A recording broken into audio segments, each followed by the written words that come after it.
내 삶을 돌이켜 생각해보면 요즘만큼 콧노래가 절로 나오는 때가 있었나 싶다. 이렇게 기분이 좋은 일을 남들에게 자랑하기는 민망해서 인터넷에 글을 올려본다. 좋아요, 구독, 알림 설정 부탁드려요. 나는 1940년대에 태어났다. 남쪽 지방에서 3남매 중 막내로 태어났다. 인자한 부모님 밑에서 그저 철없는 막내딸로 자랐다. 언니, 오빠, 나 이렇게 3명이다. 나는 늦둥이로 태어나 언니와 무려 12살 차이가 났다. 언니는 나에겐 거의 엄마나 진배 없었다. 언니, 오빠의 사랑을 듬뿍 받으며 자랐다. 우리 집 형편이 어렵진 않았는데 그 시대에는 남자만 고등교육을 시켰다. 그래서 내 최종 학력은 초등학교이다. 나는 초등학교 다니는 내내 공부를 잘했고 나름 영특하다는 소리를 들으며 자랐다. 오빠의 대학 동기 중에 결혼 안 한 남동생이 있었다. 그 남동생이 지금 내 남편이다. 우리는 부산에서 결혼식을 올리고 작은 집이지만 신혼집에서 알콩달콩 살림을 시작했다. 남편은 집 근처 공장에 다니며 성실하게 일했다. 남편은 위로 형이 한 분 계신다. 남편은 성품이 무척 온화하고 순진한 사람이었다. 돌이켜 생각해보면 그 시대 사람 같지 않은 사람이었다. 가족을 위해 열심히 일했고 새로 태어난 아들에게는 더 끔찍했다. 명절이 되어 아들을 데리고 시어머니께 찾아갔다. 시어머니는 참 악착 같은 분이었다. 젊은 시절 형제를 남겨두고 남편이 일찍 돌아가셔서 여자 힘으로 농사일과 동네 사람들에게 돈을 빌려주고 매일매일 받아왔다. 하루는 아이를 낳고 빨래를 하는데 비누를 숨겨서 어머님, 비누 좀 주세요. 라고 하면 못마땅한 표정으로 비누를 주시곤 했다. 그렇게 인색했지만 아들 교육은 참 잘 시켰다. 아주버님은 공무원으로 은퇴했다. 나의 시아버지는 남편이 초등학생일 때 돌아가셨다고 들었다. 아들 셋을 혼자 키우다 보니 강하고 억척스러워지는 것은 당연한 결과다. 시어머니 앞으로 된 땅이 꽤 많이 있는데 직접 내려와서 농사 짓지 않으면 나라의 땅을 뺏길 거라는 이유로 남편에게 내려와서 농사 지을 것을 권유했다. 남편은 얼마 동안 생각해 본다고 하더니 큰 결정을 내렸다. 삼형제 중에 농사 지을 사람이 자기밖에 없다는 것이었다. 대도시에서 공장을 다니고 있던 남편은 고향으로 내려가야겠다고 설득했다. 나도 시골에서 자랐지만 농사일은 잘 알지 못한다. 시어머니는 소작을 주던 농사일을 남편이 하기 시작했다. 직장에서도 소처럼 일하던 사람이었는데 농사일을 시작하더니 신이 나서 일을 더 벌리기 시작했다. 남편은 공장에서도 성실하기로 소문난 사람이었는데 집에 와서는 더 악착같이 일했다. 그렇게 우리는 3남매를 낳아 땅도 많이 사고 이 지역에서 유지 소리를 듣게 되었다. 남편은 물려받은 땅이 많았다. 이곳으로 내려오자마자 한 일은 벼농사, 수박, 토마토 하우스였다. 밭에서는 고구마, 감자, 고추를 심었다. 그리고 10년 전부터 하우스를 연결해서 연동으로 지었다. 우리 하우스는 이 동에서 가장 크고 수입이 많다. 파프리카를 재배하는데 일본에 수출하고 있다. 우리 하우스가 높다 보니 바로 옆 하우스 주인에게 매년 보상을 해주고 있다. 이웃끼리 이런 거 안 받아도 된다고 하지만 내년 넘치도록 질 좋은 파프리카를 몇 박스씩 주고 있다. 우리 부부는 정말 부지런히 일해서 큰 돈을 벌었고 동네에서 가장 크고 좋은 집을 짓게 되었다. 이웃 주민들은 우리를 부러워하기도 하고 시샘하기도 했다. 우리만큼 시설을 투자할 여력이 없는 곳에서는 그저 그림의 떡일 뿐이었다. 나는 그동안 아이들을 돌보기에도 턱없이 시간이 부족했지만 남편이 일을 너무 많이 벌리는 바람에 내가 돕지 않으면 안 되었다. 특히 둘째인 딸은 하교하고 집에 와서 아궁이에 밥을 하기 시작했다. 남편과 일을 마치고 허기진 배를 웅크리고 집에 올 때 멀리서 우리 집 굴뚝에서 연기가 나고 집 안에 들어오면 밥 냄새가 나니 얼마나 마음이 든든했는지 모른다. 우리는 성실한 소처럼 일해서 세 남매를 교육시켰다. 큰아들이 중학교에 들어갈 때부터 하숙을 시켰다. 어린아이들을 떼놓는 것이 너무 마음이 아팠지만 집에서 중학교까지 통학하기에 거리가 너무 멀었기 때문에 하숙은 선택이 아니라 필수였다. 감사하게도 우리 아이들은 공부를 잘했다. 덕분에 큰아들은 외국계 대기업에 다니고 있다. 딸은 이 지역 신동이었다. 대학 때 교환학생으로 외국으로 유학 가서 만난 남자와 결혼했다. 나는 사위 자랑을 하려고 이 글을 쓰고 있다. 사위의 부모는 이 지역에서 사업을 하고 있는데 개인 명의로 산도 있고 주택 건물이 있다. 임대업도 크게 하고 있다. 하나뿐인 사위는 딸과 어학원을 하고 있는데 성격이 정말 명랑하다. 성격만 좋은가?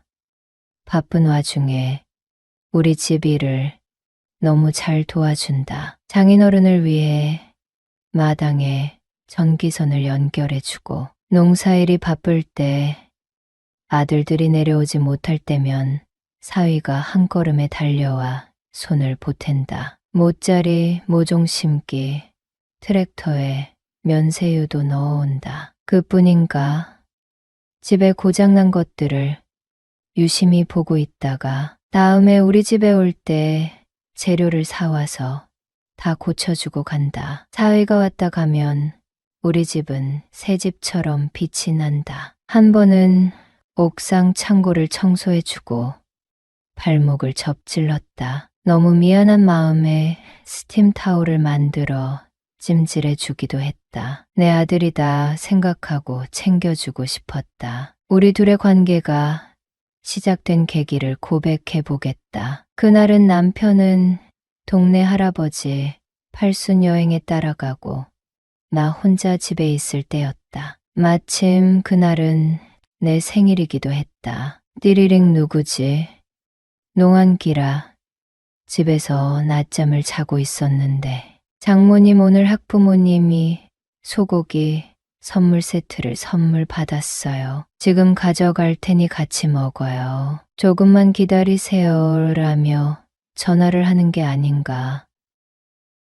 나는 서둘러 일어나 머리를 만졌다. 그리고 상추를 씻었다. 마당에서 바비큐 할 수 있도록 준비했다. 사위와 직화구이를 해먹을 생각에 신이 났다. 나는 이상하게도 돼지고기, 오리고기는 못 먹는다. 그런데 소고기는 소화가 잘 된다. 소고기를 마음껏 먹고 싶지만 비용이 비싸니 자주 사 먹지 못하고 있다. 돈은 많지만 워낙 절약하는 게 몸에 배서 그런 것 같다. 여러분은 써리모의 영상을 재미있게 듣고 계십니다. 내 자랑 같지만 나는 음식을 정말 잘한다. 아들, 딸, 며느리 사위할 것 없이 내가 만든 음식은 그 자리에서 동의난다. 그뿐인가 조금이라도 싸달라고 한다. 시골 할머니가 주는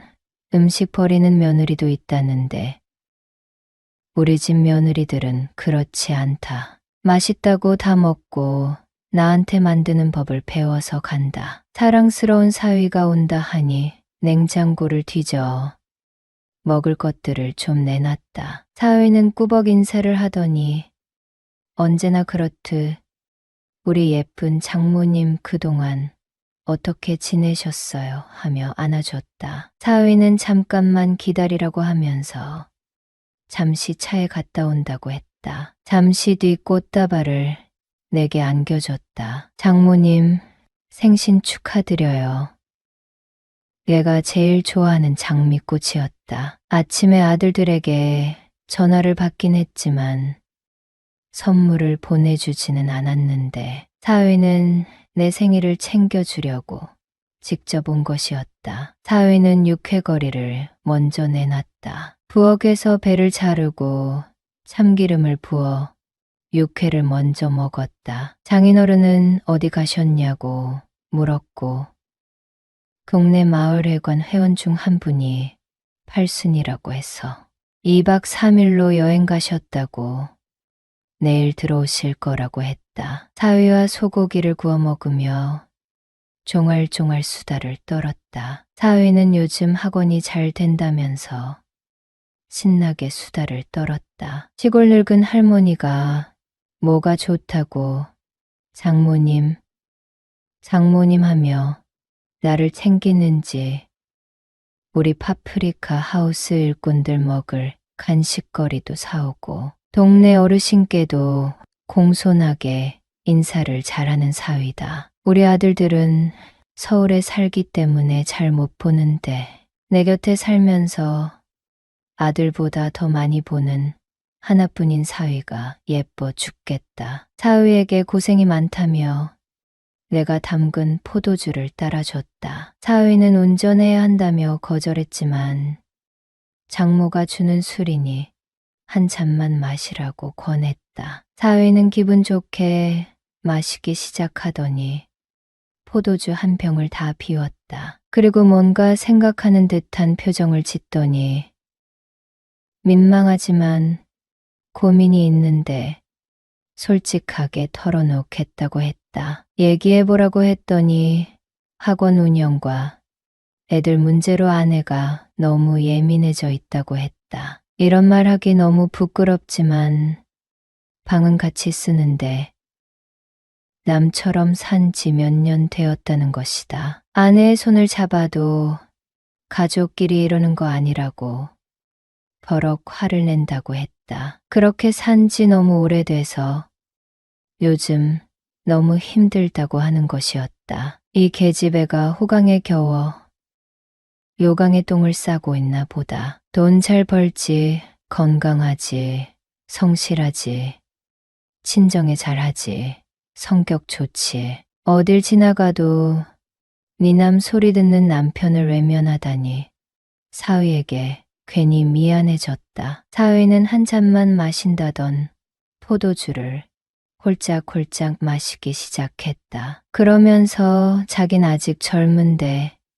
너무 외롭다고 했다. 사위는 평생 여자라고는 내 딸 하나뿐이고 다른 여자는 사귀어 본 적도 없다고 했다. 그런 사위가 무척 안쓰러워 보여 잠시 자고 술 깨고 가라고 이부자리를 펴줬다. 사위는 술에 취해 뭐라고 웅얼거리며 잠자리에 들었다. 1시간이나 지났을까?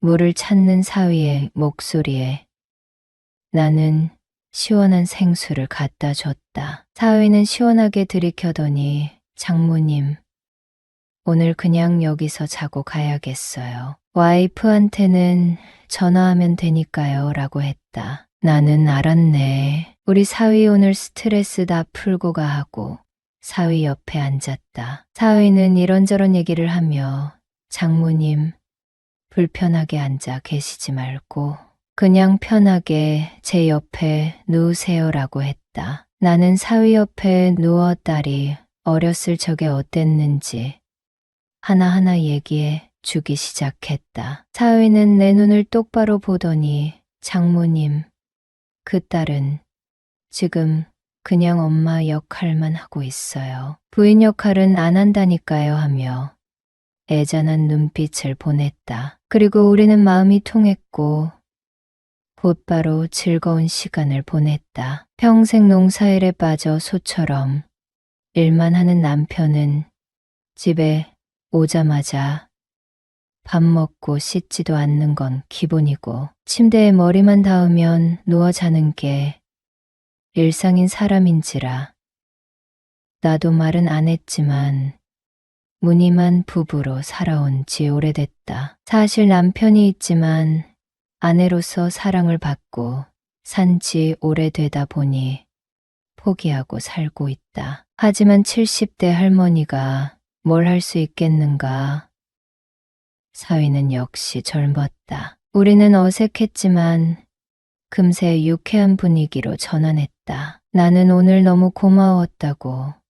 우리 집은 언제나 열려 있으니 놀러 오라고 했다. 사위는 장모님처럼 날씬한 할머니는 없을 거라며 나를 안아줬다. 그 후로 사위는 종종 전화를 해서 장인어른이 어디 안 가시는지 뭐 하시는지 꼬치꼬치 캐물었다. 남편이 바쁜 날은 우리 집에 들어와 바람 쐬러 나가자며 드라이브 하기도 했다. 사위는 나를 정말 잘 챙겨준다. 젊은 여자만큼은 안 돼도 나도 여자라는 것을 느끼게 해 준 사위에게 더 예쁜 모습을 보여주고 싶어서 매일 피부 관리를 하고 있다. 사위는 학원에서 대학 합격률이 높아 수강생이 늘었다며 최근에 거실에 대형 벽걸이 TV를 설치해 주기도 했다. 이렇게 예쁜 사위가 어디 있을까? 힘이 닿는 한 사위에게 예쁜 여자가 되고 싶다.